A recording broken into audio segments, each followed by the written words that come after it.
Yeah, no, I can't hear you. Can't you can't hear me. You like super low without the headphones. Yeah, I can't hear you at all.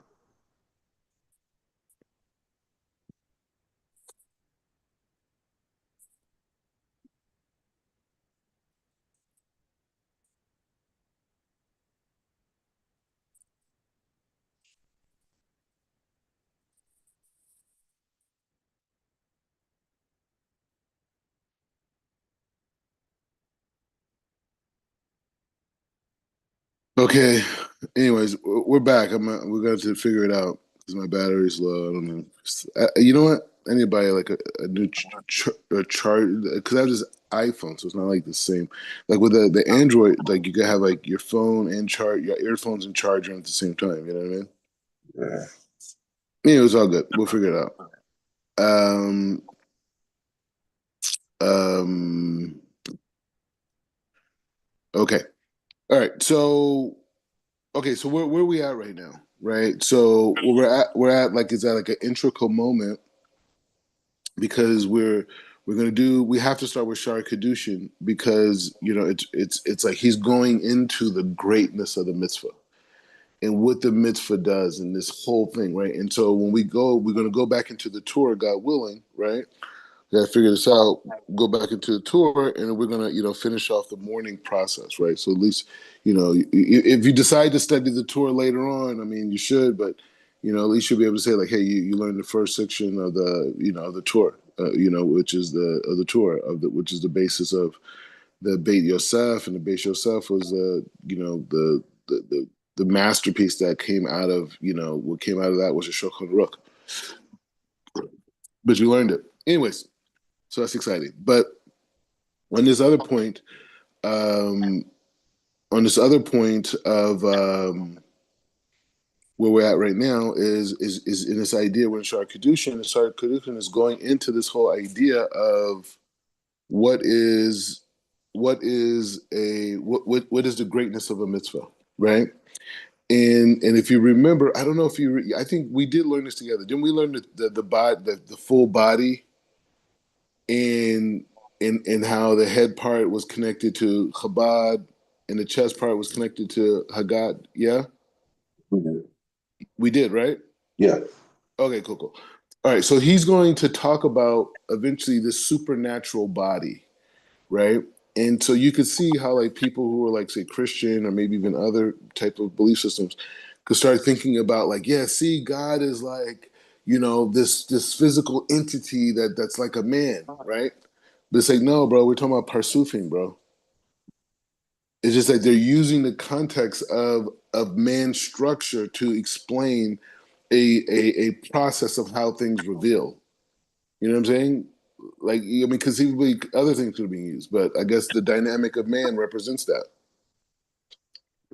right? Yeah. So anyway, so just saying that as a point. Hold on.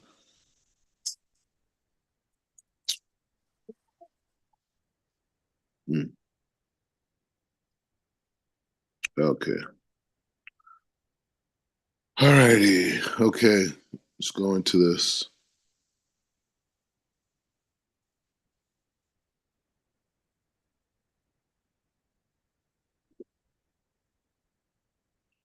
It's a very high level chapter. Okay. So he says, okay, okay. So it says, "Ule ma'ana te'adat ta'am asit ha-mitzvot ala hashri sima hakasher." Okay, so he's saying like this.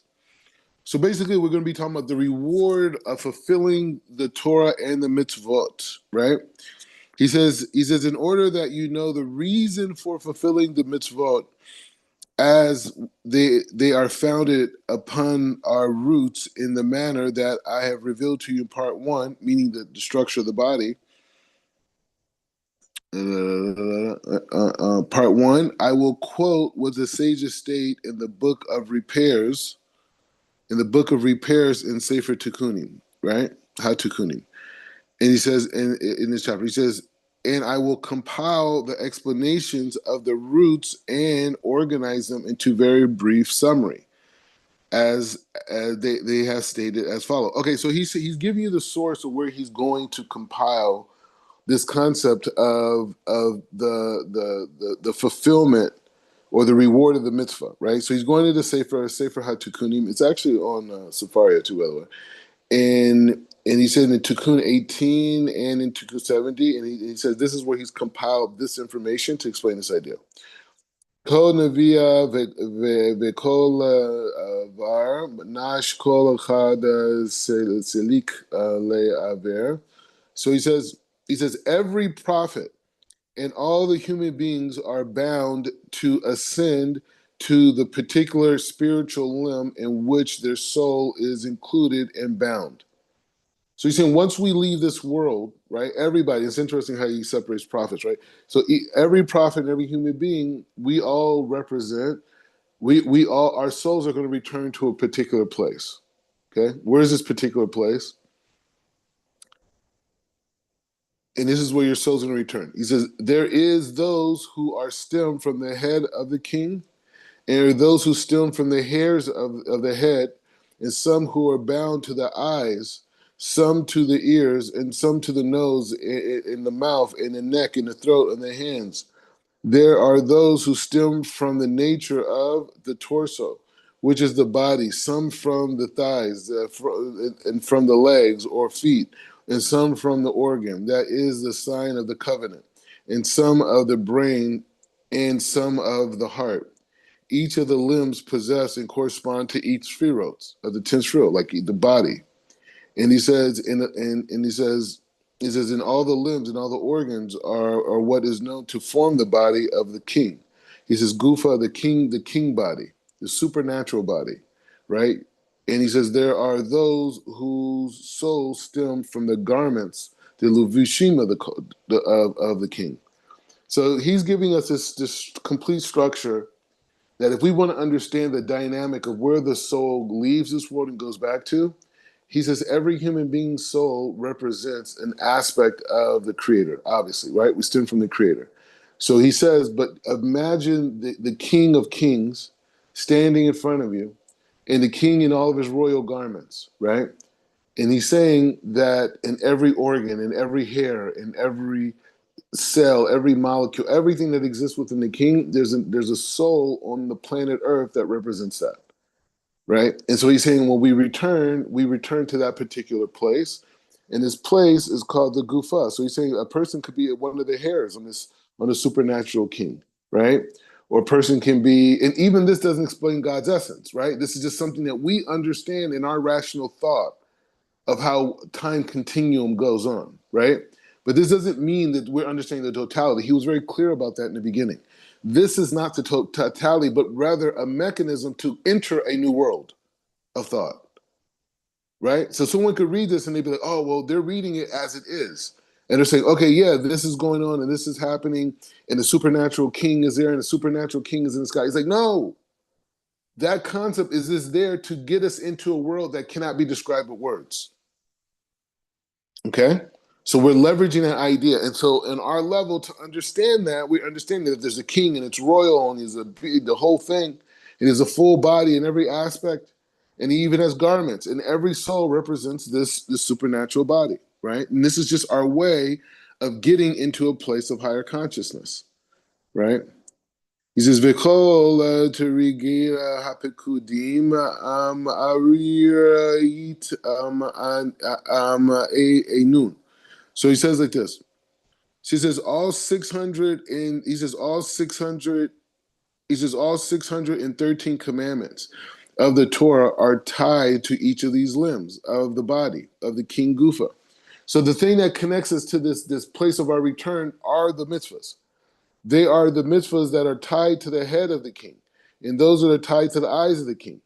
For each mitzvah dwells upon each particular limb. There are those, and he said there is a known name, and within the name of Hashem, which he says, okay, let me say this again. For each mitzvah that dwells upon each particular limb, there is a known name, and within the name is the name of Hashem, which is the soul of that limb. All the limbs are called that the particular titles are called the particular titles, Kiyuni, for the name of Hashem, for it is. He says, he who is within each particular limb, each of those names and titles for each of the particular limbs only has dominion over its particular limb.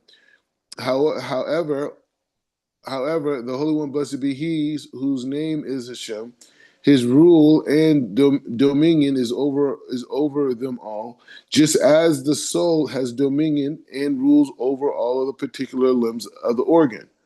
And the verse that says the whole world is filled with His glory. So just understand what he's saying.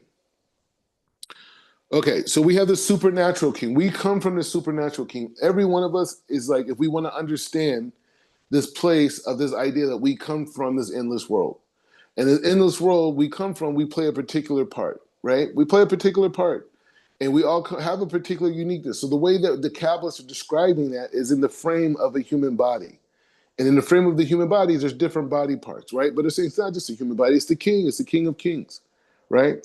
And so he's saying that this king of kings, right, has a supernatural body in each of us to understand our uniqueness and how we come into the world in this particular way. We stem from a particular limb of the body, right? And so he says all the limbs, have particular, titles. He says each of the names of the titles from each of the particular limbs only has dominion over its particular limb. So all the different parts of your body have names, have different names of God, in essence, the essence of them. He says, however, the holy, blessed one, be whose name is Hashem, his rule is dominion over all of them, just as the soul has dominion over all of the particular limbs of the body. He says about this, the verse states. So we'll keep going. I think you got the idea. You got the idea. So he says uchal hapikudim he says lavid var nashel ala menut. Yeah. He says those commandments that a person fulfills without any ulterior motive of receiving reward are tied to the form of the king in the world of absolute. Okay. So he's saying, so now he's going to explain, now that we understand that there's a spiritual body, and the spiritual body, each soul emanates from that. Right? And in the same way that we see the body that has like the head being Keter Chokmah Bina, in the arms being Hesed and Gevurah, and the chest being Tiferet, the reproductive organ area being Yesod, the legs being Netzach, and I'm not going in the right order, obviously, but the legs being Netzach and Hod, the feet being Malchut. Okay, so now that we understand that, we could compare that body that we have to the supernatural body, right? And the supernatural body is connected to the name of God, which governs all of reality, right?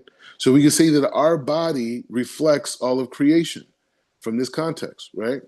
He says each of those limbs and titles for each particular limb only has dominion over its particular limb. However, the Holy One, blessed be He's name is Hashem. His rule and his dominion is over all of them, just as the soul has dominion over all of the particular limbs and organs. About this, the verse states, the whole world is filled with His glory. And he says, those particular commandments that a person fulfills without any ulterior motive of receiving reward. So whenever we do a mitzvah and we have no ulterior motive, we're not doing it for this, we're not doing this for the light, to fill our souls, anything. We're doing it just because we were told to do it, and that's it. Whatever happens, happens. There's nothing to do with us. We're doing it for that. He said, what happens? He says, without any ulterior motive of receiving reward, are tied to the form of the king in the world of emanation, the world of absolute.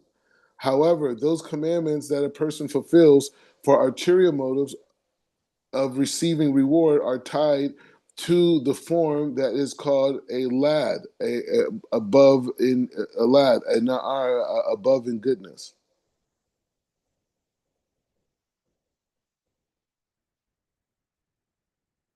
Okay, so So whenever we do a mitzvah without any agenda, we connect to the world of absolute. And whenever we do it with an agenda of receiving reward, we connect in this way of na'ar. We'll see it maybe more. It says uvikal va'ar, uvar lavedivinu adelach tehin. So he says like this. He says, now there are a host of angels that are bound to each and every limb of the form of the king. Okay, so each of these limbs of the supernatural body, each of these limbs in its form, he says there's a host of angels that are bound to each and every limb of the form of the king. So all the different angels that all the different body parts, there's angels. These angels are called the eyes of Hashem. Those are those in those who are called the ears of Hashem, and those who are called the hands of Hashem. You get it? And he says, and they are all bound to the body of the King Gufa, right? The Gufa Malka, right? The Gufa Malach, right? Melech. So he says like this, right? Gufa Malacha. So actually saying Gufa Malacha. Malka. Gufa Malka. Interesting.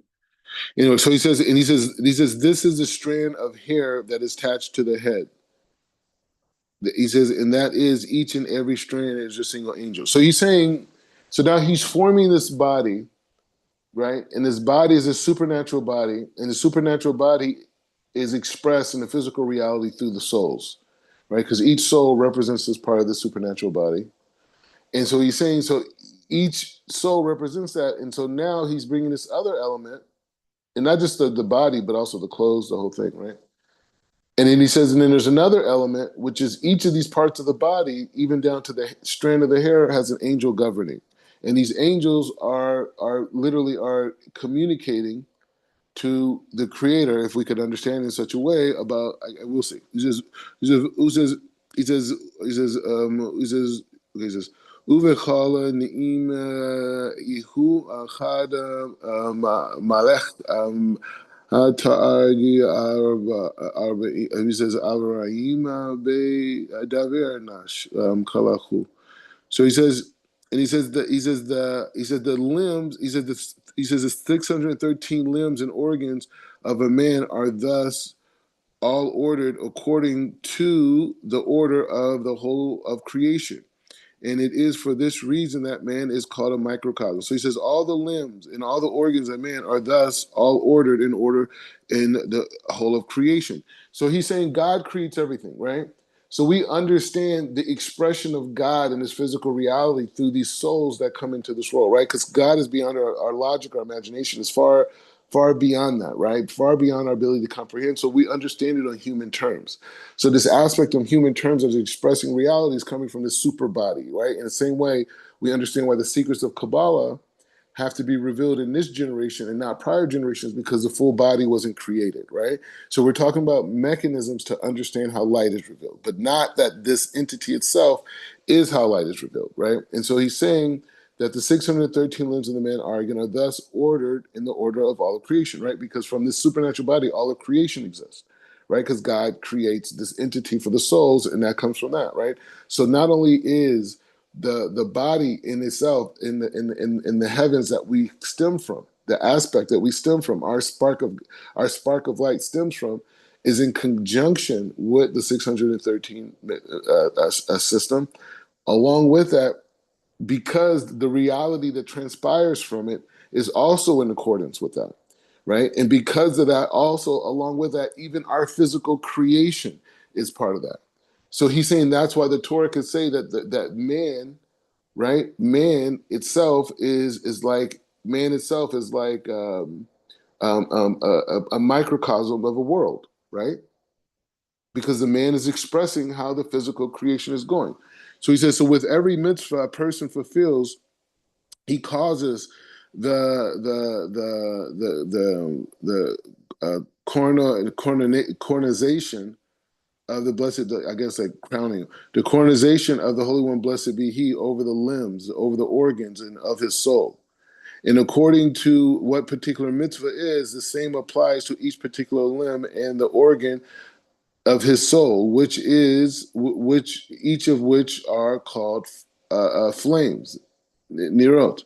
He says, as it states, the soul of the man is the flame of Hashem, and it is with that limb that he performs that particular commandment, which likewise is called a flame.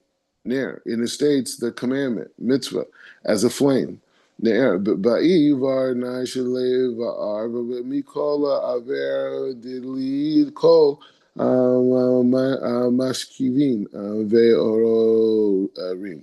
So it says, it is necessary for a person to eradicate all impure and vile thoughts and impures from each of his limbs and his body, for they stem from the extraneous husk, the klipa, which dwells in man. He says, and therefore must repair and prepare the place to refine and cleanse it, thus making it is a fitting receptacle with which the flame of Hashem can dwell. So this is why we're working on our behavior, right? Because we want to cleanse ourselves. So when we do the mitzvah and we bring the light, there's a place that Hashem wants to stay at, right? That light force of Hashem, right? That's connected to the super body, right? We are drawing from there. We're drawing from the Ein Sof. We're drawing from the endless world, and we're understanding this endless world in this structure of a body. And so each of the mitzvahs that we do connect us to a different part of the body of that supernatural, that force. But it's not that force we're drawing from. We're using it as a metaphor to allow us to comprehend how the systems of the mitzvot in the endless world of the Ein Sof works. But it's just a metaphor. You know what I'm saying? It's a parsuf. It's a structure, and you could apply to that. Maybe 1,000 years from now, you'll say it differently. So he says, for when the limbs or the organs become blemished through the inequities and transgressions, right? Right? He says that a person does, the Holy One, blessed be He, does not dwell in that limb. He says that is as stated, for any man at whom there is a blemish is not approached. Any person who causes blemish to a particular commandment, it is as if he transgressed against that form and the body of the king. Jeez. Wow.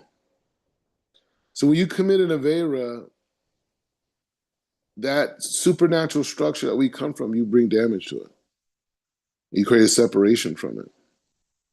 He says a person must therefore burn those external klipot that dwell upon each of those limbs, and he must eradicate it from within him. And for those extraneous husks that are called sourdough, leaven, chametz, kaf, ma'at, he says straw, tivi'in, and he says, and they must eradicate them from those flames about which it states, the commandments, mitzvahs, is a flame. Ner, and the soul of man is a flame of Hashem, who searches all the chambers of one's inwards. And by doing so, the Holy One, blessed be He, dwells there. Meaning the Holy One, blessed be He, is, and His titles, which are called His limbs, along with the Madrid, the camps, and the troops, which are the angels that are tied to that particular limb, and which guard that particular limb from evil forces. Hey, so those angels are up there. They're up there that are on each other part of the limb. When you committed a Avera with that part of the body, you're sending your that energy you just created gets blocked. By who? The angels. And he says, by the Madrid of camps and troops, which are angels that are tied to that particular limb, and which guard that particular limb from all evil forces and extraneous husks for the klipa that were residing there. Me'id ha'pekudim tekalalin veku ha'pekuda. So he says, the different commandments that are tied to the different limbs. The commandments of love. So now he's literally going to tell us what mitzvot are connected to what parts of the supernatural body we stem from, and also what are connected to our physical body. He says, the commandment of love. So he says, the commandment of love and fear of Hashem, the commandments of love and fear of Hashem are dependent upon the brain and the heart. All of those commandments that relate to travel. Okay, so all the commandments that have to do with loving Hashem and fearing Hashem are all connected to the supernatural. Are all connected to. Um, they're all connected to the supernatural brain and the supernatural heart. Okay, he's not going to say everything. He's just getting us up there, and then he's like, oh, okay. I mean, it's right here. He says all the commandments related to travel, right? All the mitzvahs connected to travels, all the brachot connected to travel, everything are dependent upon the feet. Okay, so the supernatural feet, such as going to the house of prayer, to a circumcision, performing a mitzvah, anything that we're walking and we're doing a mitzvah to walk anywhere, to do any type of a mitzvah, to shop for Shabbos, anything, we're literally bringing that circuitry between the supernatural feet and the feet in this world, right? We're creating a union. The same thing when we perform the commandments of fear of Hashem and love of Hashem, we're connecting to the supernatural brain and the supernatural heart. And he's going to keep going. And so he says, this is huge, right? And so he says to the mitzvahs of perform the mitzvah. He says it's just to perform the mitzvah of burying the dead and any travels associating with fulfilling the mitzvah. He says similarly all the commandments that one fulfills by standing on his feet. So even burying the dead, it goes to the supernatural feet and the burying of the dead, right? And again, we're just using this as a physical structure to connect to an infinite world of pure light. Not that there's a physical person, right? And I'm more saying it more for other people listening. And so he says, in standing for the Amida is also, we're sending light to this part, right? And prayers that which tied to the two legs and the thighs. So he says, any prayers that we do, any physical actions we do that we use our legs to travel there, to get there, to prostrate, any of this, anything to do with the mitzvah, we're connecting that part of our physical body with the part of the physical supernatural body. And the supernatural body is what creates the reality that we see, right? Because it's an expression of the Ein Sof, the world that we live in. So if we commit an Avera, we cut ourselves off from the supernatural body. And that supernatural body, that light from that supernatural body does not come into our world, which makes us experience darkness. You understand? So this is how the system works. He says Pekuda Derita Mila Ehu. So he's saying Mila. So he says the commandment of circumcision is bound to the Tzaddik, who is the rainbow and the sign of the covenant. So this bound to the Tzaddik. What does that mean? The commandment is bound to the Tzaddik, to the righteous, who is the rainbow and the sign of the covenant. Okay, the 18 blessings of the Amidah are tied to the 18 vertebrae in the spine. So when we're saying when we say the Amidah, that light, we're connecting our spinal cord, the 18 vertebrae, through this brachot to the supernatural. He says, once we bow and prostrate, we are bound to the Tzaddik, who is called the 18 words. In the stature of the body that is prostrates to the divine presence of Hashem. And he says he is the Shekhinah. He says during the prayer that is bound to the name of Hashem, there are 4 corresponding prostrating Amidahs in the prayer of the Amidah when we bow down. He says are bowed to the central column. We know central column is Teferet. And we know Teferet is connected to the chest. You see how he did that? He says the tefillin of the hands are bound to the left. And we know the left is connected to Gevurah. Right? So we're feeling that part of the body. He's just telling us enough. You have to know. Kol pikudim de asiya tilin. Okay, so he says Tehillim. All right.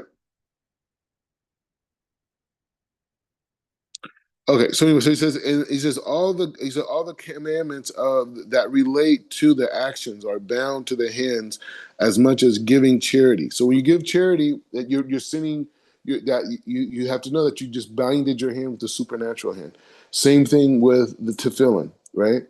with the head and everything, which utilizes the right hand and it bounds it to the left, and then acts in the righteousness of even the heart, the body, the whole thing is involved in tefillin. He said, in terms for charity and righteousness of the tzaddik.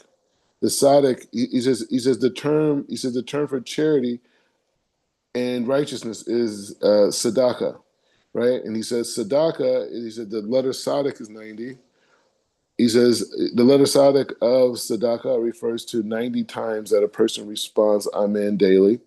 He says the dalet, which is 4, refers to the four sanctifications of kedusha that one recites daily.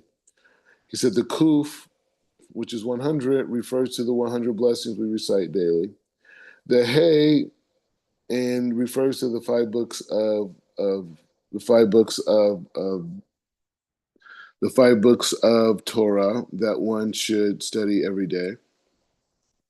This is charity and the righteousness. The Torah states, "You should surely open your hands, and you should surely give, and you should surely furnish him," which hints to the 10 types of gifts. Okay.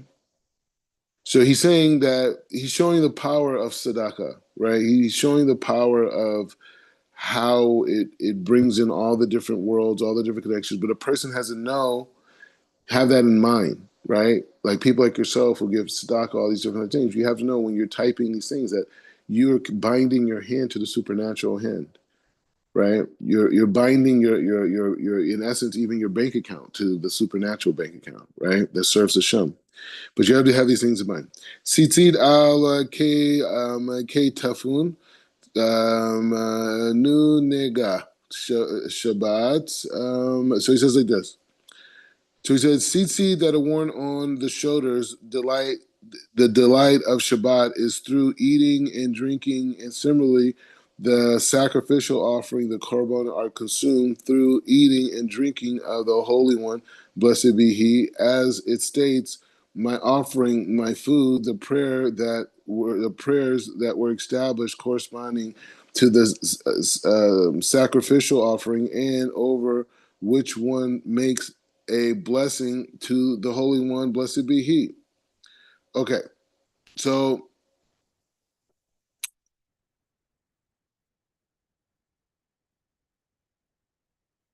when a person is eating on Shabbat or on a Yom Tov, right, or at a Suda Mitzvah, right, for like a wedding or a bris milah, whatever, the food that they're eating and their hands that they're using and the chewing of their mouth is binding themselves to the supernatural mouth and the supernatural hands, right? And he says like this. He said the tzitzit that are worn on the shoulders and the delight of Shabbat is through the eating and the drinking. And similarly, the sacrificial offering, the korbanos, are consumed through the eating and the drinking. So like when you're eating and drinking, you have to have in mind that you're binding your throat, your esophagus, your digestive system, all binding it to God when you're eating on Shabbos. And so he says the prayers that are established correspond to the sacrificial offerings, and over which makes a blessing to the Holy One, blessed be He, for all that he eats and drinks should be consumed after one concludes prayer, not before. And they are all bound to the neck. Mitzvot lemor, ule lemor, useru tina ule, says ukelin. So he says the commandment to study and teach Torah as well as the recitation of the prayers are all related to the voice and the speech. So right now, as we're talking, learning Torah, we're binding our speech with the supernatural speech. We're binding our voice with the supernatural voice. We're binding our mouth with the supernatural mouth, and our lips and our teeth and our vocal cords. And he says, which through one calls out to the Holy One, blessed be. The same is true of the Shema, which is to be recited twice a day, as well as songs and praises and hymns of thanks of Hashem. To all of which are tied to the mouth. The blowing of the shofar is tied to the lungs, which blows the air and sprints through the mouth. And it is that the air and the spirit which activates the voice. So he says the same thing like by blowing the shofar, like all the different parts that you're using for the mitzvah are all sanctified in the heavens, right? This is the greatness of the mitzvah. And he says, likewise, a rendering of all the judgments and tied to speech and also tied to the eyes and states, a judge can only render judgment based upon which is his eyes has seen. That's interesting. He says, likewise, rendering of judgments is tied to speech and also tied to the eyes. He says, Karavanim dei nun richa. So he says the sacrificial offering is called a pleasing aroma to Hashem, as well as the aromatic spices, which one makes Havdalah, and our sins tied to the nose. In the recitation of the Shema, the commandments to hear the shofar and all the mitzvahs about which is stated you must be heard by one's ears and are fulfilled, and they are tied to the ears, and the tefillins are tied upon the head, and all the mitzvahs are thus intertwined with one another. So he's showing like how the integral aspects of the complexity of the human being is only an expression of what is they stem from above. We're only imitating this, like if you could say this soul system, right? That is shaped, that we understand it through the shape of a human body, but we stem from that. But we also are connected to that, and it's connected to the Shekhinah of Hashem. He says, Uve Sofer HaZohar Pershid Naso. Okay.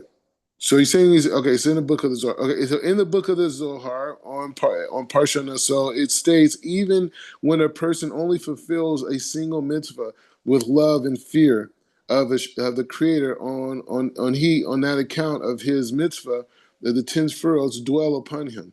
Whoever fulfills a single mitzvah as fitting as it is of the fulfilling of the as it is as it's fitting, it is as if he has fulfilled all 215 positive commandments. Okay, so let's go back to what he says. It says in the Zohar, okay, even a person only fulfills a single mitzvah with love and fear of Hashem, on the account of his mitzvah, the 10 sefirot would dwell upon him. You hear that? Whoever fulfills even a single mitzvah is as fitting as it is he fulfilled all 248 positive mitzvahs. This is because there is no single mitzvah that is not intertwined with including all the other 248 positive mitzvahs within it. So he's saying all the mitzvahs are linked. And so when we're doing this system of the mitzvot, everything is tied together. He says, Agara, the Daver Nash, De'a Melik, Dalel Milid, Kedusha, Kadosh Baruch Hu, Al Kol Aver. So he's saying like this: the reward a person receives for crowning the Holy One, blessed be He, over each of his limbs is that he is considered as if he's crowned, as if he crowned the Holy One, but as if he crowned the Holy One, blessed be He, over the entire world. And for a person is called a microcosm of the world. He says, permission was not granted to reveal the reasons for the commandments, mitzvahs, in order that a person should not become to serve Hashem, blessed be He, for ulterior motives of receiving reward. Nevertheless, come and see how victorious is the soul that is rooted in the form of her, in the form of her master, and fulfills all of the commandments.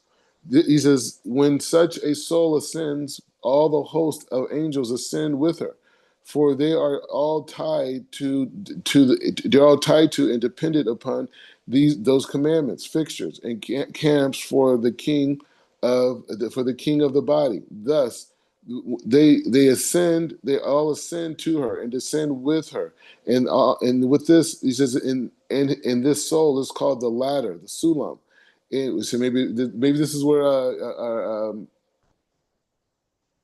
Ashlag got his name from. So he says the ladder. He says, and the soul is called the ladder, as it states. There is a ladder on the top, set on the ground, and his top reached the heavens, and the angels of God are ascending and descending upon it. He says, when that soul ascends, a voice comes down and proclaims in all the firmaments and to all the hosts and camps that are tied to that king. Great honor to the form of the king. Brit Milah, Kamam De'ivar. He says, regarding the Brit Milah, the covenant, that part of the body, just as it removes all the husk, all the negativity, the Brit Milah, from the membranes of the organ, thus fixing it to be abode for the Shekhinah, dwelling the indwelling presence for it. So the bris milah itself is a place where the Hashem has to dwell there as well. So we have to remove certain klipot. Blessed is he, in who is so is likewise does this soul ascend above to the name of Hashem, and all the extraneous husks are removed from it, and all the angels of destruction are prevented from approaching him. Uge kamo de sheli dala barita uve mitzvot. So he says like this. Similarly, just as those who toil in the Torah and fulfill in the fulfillment of the commandments are likened to the light of the candles, and this is likewise the case for he who to goes to that world. About this, the Torah says, Hashem went before the day of the pillar of the cloud and led them on the way, and by the night in the pillar of the fire to give them light. The word them in the plural refers to the neshama and the ruach and the nefesh. He says these levels of the soul, which are included by the pillar of the cloud and the pillar of the fire, to lead them on the way and to give them light. I think we got that. It's big. That's a big level. We could spend more time, but I want to keep going. He says, "Ule kama de nater Shabbat." Okay, so he says like likewise, just as he honors the Shabbat by resting and delighting in the honor of Shabbat, he is granted a place to rest above, and he rests there from all the toils of the world. So he says, when we connect to the idea of Manuka, he says there's this aspect that rest in this supernatural world. So he's even expanding. He says, from what he just said, every day of the week is also in the supernatural world, right? It has to be if there's a Shabbat. So if there's a separation for Shabbat, because if there was only one day in the supernatural world, it would only be Shabbat. I mean, if there would be no Shabbat, it would just be a day. So in order for there to be a day in the supernatural world, that means every week, everything that we see here is in the supernatural world. He's just not saying explicitly, but he just said it by the fact that there's Shabbat in the supernatural world. There has to be, a first day. He says, Me'ina de michad le kedusha baruch hu. So he says, whomever unifies the Holy One, blessed be He, with the indwelling presence of the Holy One, blessed be He, is likewise unified himself with his spouse. He says that in the world, just as a man brings the indwelling, the presence of Hashem, blessed be He, close to himself. He says, so likely he brought close to his spouse. He says, similarly, whomever makes his place of a holy dwelling inside of the inside of, he says the place of dwelling into a holy temple, and the Holy One, blessed be He, makes a dwelling place for him in the coming world, which is the holy of the holies, and this is where we will dwell.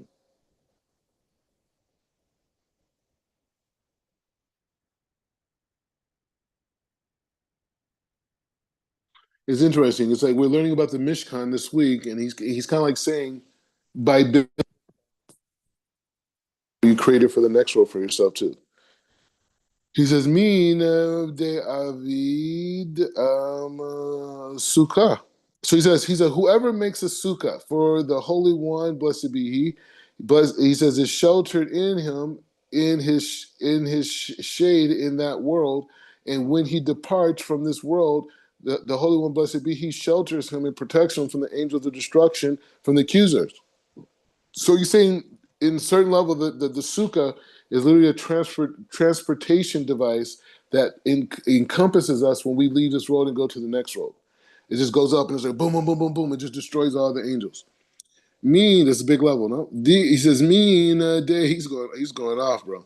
Day mavarek shava barakin de kari at shemea. So he says Shema. Sorry. Shema. Yeah, sorry. He says, whoever receipts the seven blessings of the Shema recital of Hashem, he recites the holy holies. He says he recites holy holy kadosh kadosh kadosh. Hashem Sivaot, right? And he said whoever unifies the Shema in reciting, he will be blessed and sanctified with the 10 canopies of the holy kedushim in the Garden of Eden that will be unified with the bride. Mina de Katina. Okay.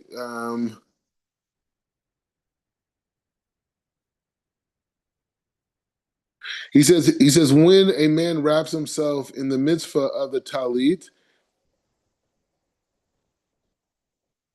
he says tefillin is called to the Holy One, blessed be He, and the Shema is recited, affix a throne in the Holy One, blessed be He, and he sets down, and so likewise the Holy One, blessed be, affix a throne and crowns him in coming world and granting him that. So he's saying not only you said not only are we connecting these different body aspects, he started us there, but he says no, but you're actually creating spiritual entities and spiritual devices in the world to come, even as early as our soul departs from this world.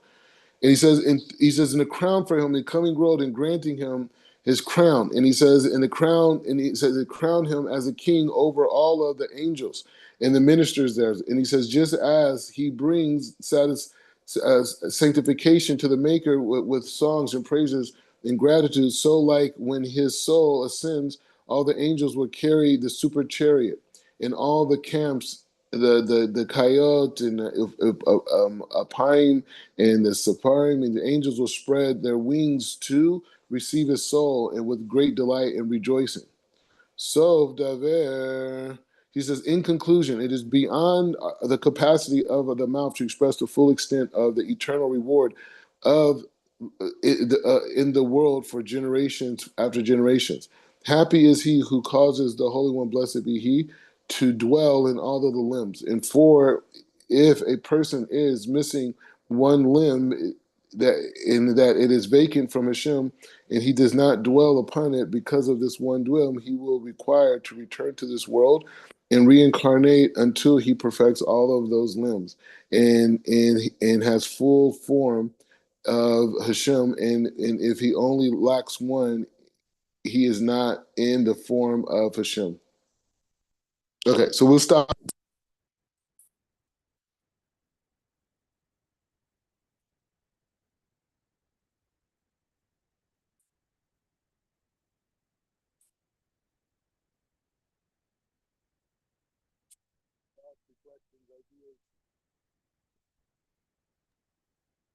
Ralph, I can't hear you.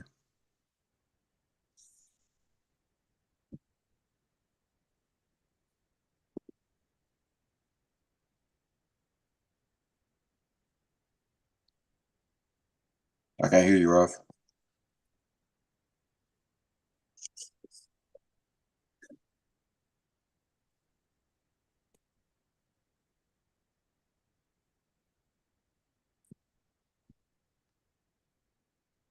So, any reflections, thoughts? Man, that's a big level. Um, wow. It's just the connectivity to HaKadosh Baruch Hu. How all is connected, it's all cohesive. It kind of reminds you of when Hashem told Moshe Rabbeinu, like, go to Paro, and do these things because I'm a hardened heart. I'm the one behind everything. You have to go and you get to witness this. All the good, all the bad, what you seem is bad, whatever it is, it's me controlling it. All the things that happen to B'nai Israel and Mitzrayim, it's by my command. Hardening Pharaoh's heart, by my command. The splitting of the sea, all these, it's all Hashem in this concealed world. So in Sharai Kedusha, we're reading how in this concealment, how we are a vital part of it, how we are Hakadosh Baruch Hu in a sense. We're the microcosm of creation. Everything that you do has ramifications in not only this world, but in the spiritual world as well. And showing how all of these organs and all these limbs, like everything that you do has such power and impact. So it's just it reminds me of when we were studying the tour. David Hamelek was explaining, the limbs and how being swift as a deer and breaking it down, going to having the power of a lion and being swift as an eagle. It's explaining these things in even more detail. How it's all connected, and even this week in Teruma, how the Mishkan is a microcosm of ourselves. How each part of the Mishkan represents a certain spiritual and physical aspect of our bodies. So creating that indwelling of Hakadosh Baruch Hu gives us the opportunity to be infused with godliness. It gives us opportunity to elevate our world. But first, you have to create the vessel. It's all about the Kli. It's all about the Kli. It's all about creating a proper vessel.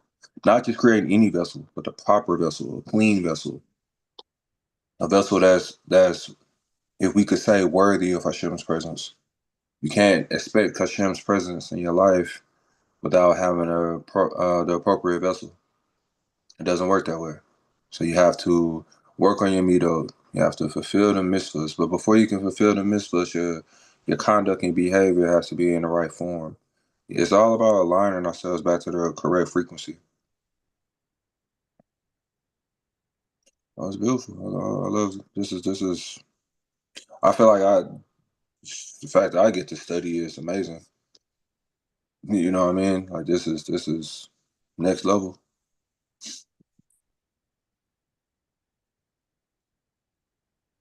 Wanted to go into the tour, but it's a different kind of a study for right now, and and I want to like finish it. So perhaps I have a meeting tonight at 8. I'm speaking at this thing, Yeah. and but I'm gonna come back, or we could do it earlier than that. You know what I'm saying? Yeah. Yeah, yeah, do it earlier. Now, let me ask you this: what happened to your friend? I mean, are we gonna connect? Yeah, I think we will. Just been kind of, like we've been by a few times with them. Mm. Just trying to, checking not really the temperature, just seeing how they're doing, how they're progressing with it. Um, Everything that they're saying is strong. You know what I mean? It's a good vessel. I'm gonna see him this week. Bezat Hashem, maybe tonight or tomorrow. I'm But saying I've maybe, talked to him about it. But he's but he's open to it for sure. It's just the timing. yeah, 100%. And the thing about I can make the time, and then think about, but us three doing something together. He doesn't have to bring his Yeah. wife and make the whole thing. Just like Mhm. us talking Yeah. about it, and just maybe starting just like a weekly tour portion thing. Yeah, that'd be perfect. Yeah, just come on weekly tour portion. We'll talk about some deep ideas, not too heavy. You know what I mean? Mhm.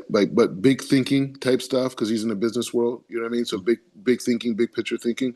Anyway, I'm just thinking about him. Because of 100%. everything. Yeah, I'm thinking about him. Okay, sorry. So let's we'll figure out a way to do the tour later on. Okay. Today somehow, and but just think about that. It's good that we're stopping here because sometimes if we switch into other learning, we could maybe not really like really embody as much as we can. Certain times you got to sit back and really think about like, wow, like this supernatural body that exists in the heavens, right?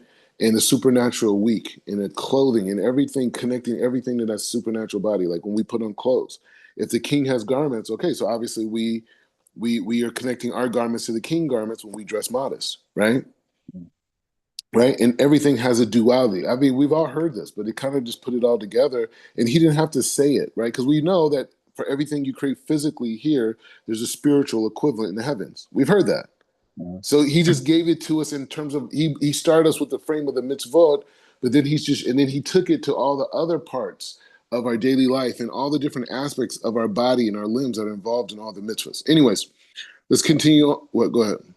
Quick thing on that, Rob. So like, you know, when we think about we was talking about Shabbat, and it's like every day of the week is Shabbat in a sense, right? Because the days of the week cannot continue without the essence of Shabbat. That's why it's the first day of the Holy Shabbat, the second day of the Holy Shabbat, the third day of the Holy Shabbat. So how do we approach that concept of understanding that every day is Shabbat in a sense? Because in the Messianic era, every day will be Shabbat. It will be Shabbat. You know what I mean? So how do we connect that now? Like today is the third day of the week of the Holy Shabbat. How do we understand that in a sense it is Shabbat right now, but we're building towards the totality? If that makes any sense. Yeah, yeah. So I'm gonna say a quick. I'm gonna say a quick. I'm gonna charge this phone, but I would just say like this. When we prepare for Shabbat during the week, we bring an aspect of Shabbat in the house. Mm. So when during the week, preparing for Shabbat, preparing for this day, whether it's picking up a little something from the store and say, "Oh, I like this for Shabbat," you put it there, or you straighten up a little bit, or or you read a little bit of Torah that you want to say over in Shabbat. Any type of preparation for Shabbat will bring that aspect into the home and bring us into that ultimate reality where everything